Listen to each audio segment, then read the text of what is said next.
Lanjut kita masuk ke contoh soal.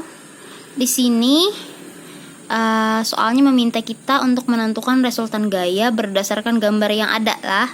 Di sini gambarnya, kalau Bu Hanpian tidak tahu namanya, ini ada yang namanya sumbu Y, ada sumbu X. Ini sendiri disebut sebagai koordinat kartesius. Koordinat kartesius. Jadi yang vertikal atau yang tegak itu sumbu Y, sedangkan yang horizontal atau yang berbaring ini adalah sumbu X. Di sini ada beberapa vektor. Vektor di sini ditulis dengan huruf F. Di sini ada yang ketinggalan. Karena mereka vektor, mereka harus ditulis dengan lambang panah di atasnya. Maka kita tambahkan panah di atasnya. Oke. Dengan besar masing-masing. Oke.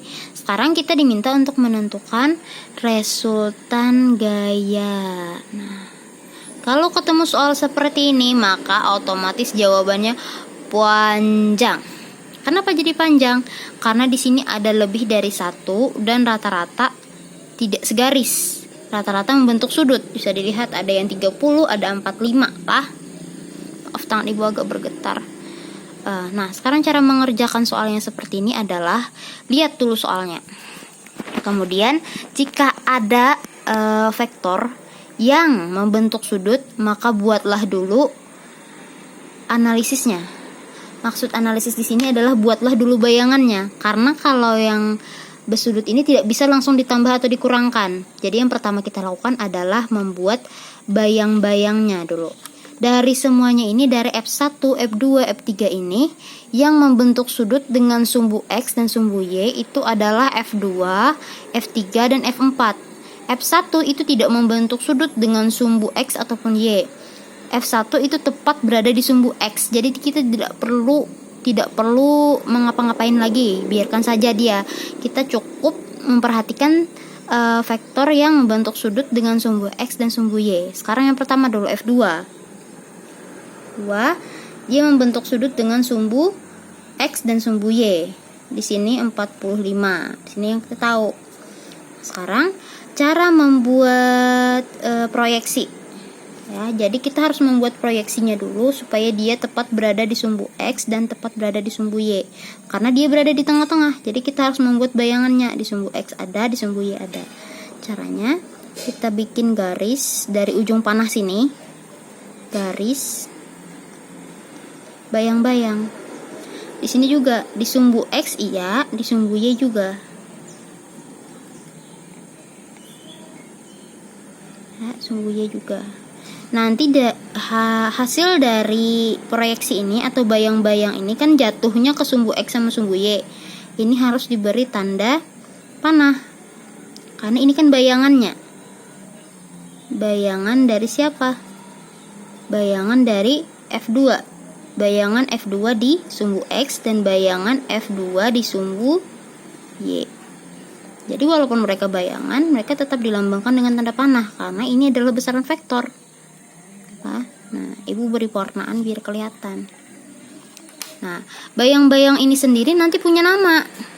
Kalau ini asalnya adalah F2, maka bayang-bayangnya ketika dia jatuh di X, maka itu namanya F2X. Kemudian bayang-bayangnya jika dia jatuh di Y, namanya juga F2Y. Seperti itu. Kemudian kita lihat itu yang F2 lah. Sekarang kita lanjut, adakah lagi yang membentuk sudut? Ada. F3 juga membentuk sudut, maka kita bikin lagi bayang-bayangnya dengan cara yang sama. Kita bikin bayang-bayangnya jatuh di sumbu X dan jatuh di sumbu Y. Nah, ini kita bikin bayang-bayangnya jatuh di sumbu Y dan jatuh di sumbu X. Pastikan garis pian lurus. Pastikan mengerjakan ini dengan penggaris, jangan pakai perasaan. Cukup ibu yang mengerjakan ini pakai perasaan lah, karena ibu cukup rata masih. Oke. Sudah dikasih bayangan, kita beri nama. Namanya sama halnya seperti yang tadi. Ini F3 jatuhnya di sumbu Y, namanya F3Y. Ini F3 jatuhnya di sumbu X, namanya F3X. Kita lihat lagi yang terakhir. Yang terakhir ini F4, apakah dia membentuk sudut? Ya, dia membentuk sudut. Maka kita harus melakukan cara yang sama. Bikin bayangannya di sumbu X dan bikin bayangannya di sumbu Y. Bikin bayangan nih, sumbu Y. Nah, ini bayangannya di sumbu Y. Kemudian bikin lagi bayangannya di sumbu X. Nah, perot dah. Oke. Nah, maka ini wajib lah. Wajib pakai panah bila panahnya ketinggalan nilainya kurang. Karena panah ini nanti menentukan dia ditambah atau dikurang. Jadi kalau panah pian beda atau panah pian salah, ya salah hasilnya. Jadi kalau itu deh, kalau panahnya ke sini, maka bayangannya ujung panahnya juga ke arah yang hampir sama. Jangan panahnya nanti hadap ke sana, lah. Kucing. Oke. Penamaannya masih sama lah. Di sini F4 karena dia di sumbu Y, F4Y. Di sini F4 karena dia di sumbu X, F4X. F4X. Oke. Untuk gambar kira-kira ada masalah? Oke. Untuk hari ini kayaknya Ibu ngajarinya mulai dari gambar sampai bagian diketahui dulu lah. Oke, gambar sudah selesai, kita masuk ke bagian diketahui. Tulis diketahuinya lah. Dimana pulpen tadi? Jadi yang diketahui awalnya itu adalah F1, F2, F3, F4.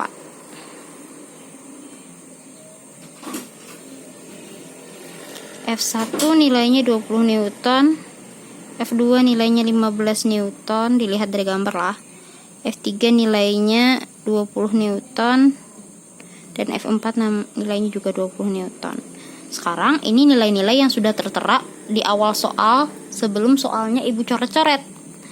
Tapi setelah kita coret-coret,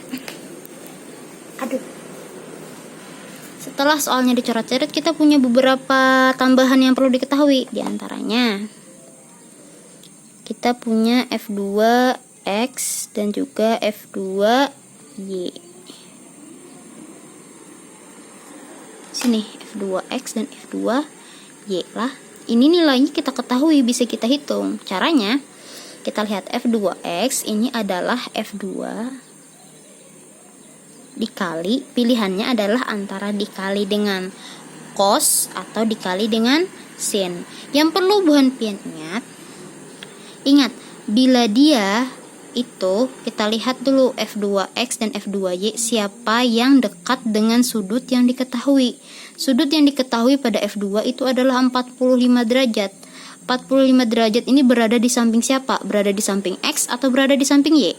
Kalau dilihat dari gambar, 45 derajat ini adalah sudut yang diketahui tepat berada di samping sumbu X. Maka F2X nanti harus dikalikan dengan cos theta. Tetanya berapa? Tetanya adalah 45 derajat. Kenapa 45 derajat? Karena di sini 45. Kalau di sini 60 maka juga 60 lah. Kalau di sini 30 juga 30. Kalau di sini 0 juga 0. Oke. Kalau di sini cos, maka pasangannya F2Y ini selalu sepasang lah. Kalau di sini yang satunya sudah cos, maka yang lainnya pasti sin. Dengan sudut yang sama. Jadi tidak mungkin kalau yang satu cos yang lainnya cos. Kalau yang satunya cos pasti yang satunya lagi sin. Mereka selalu sepasang kayak gitu. Kemudian berapa nilai F2? 15 Newton. Berapa cos 45 derajat? Cosnya di sini 45, ini cos, bertamunya di 1/2 akar 2. Berarti dia dikali 1/2 akar 2. Setengah dari 15 itu adalah 7,5 akar 2 Newton. Kenapa satuannya Newton? Kita mengikuti aja dengan sini ya. Kalau satuannya ini meter per second, maka juga di sini meter per second. Kalau di sini Newton, maka di sini juga Newton. Kita lakukan lagi untuk sin 45. F2 itu 15 nilainya. Dilihat dari sinilah. Kemudian sin 45 kita cek lagi. Nah, kebetulan untuk sin dan cos untuk sudut 45 nilainya sama. lah, ini kebetulan aja. Jadi di sini 1/2 akar 2. Hasilnya 7,5 akar 2 Newton. Sekarang tugas Bu Hantian mencoba menilai berapa nilai F3X, F3Y, kemudian berapa nilai F4X, dan berapa nilai F4Y. Oke.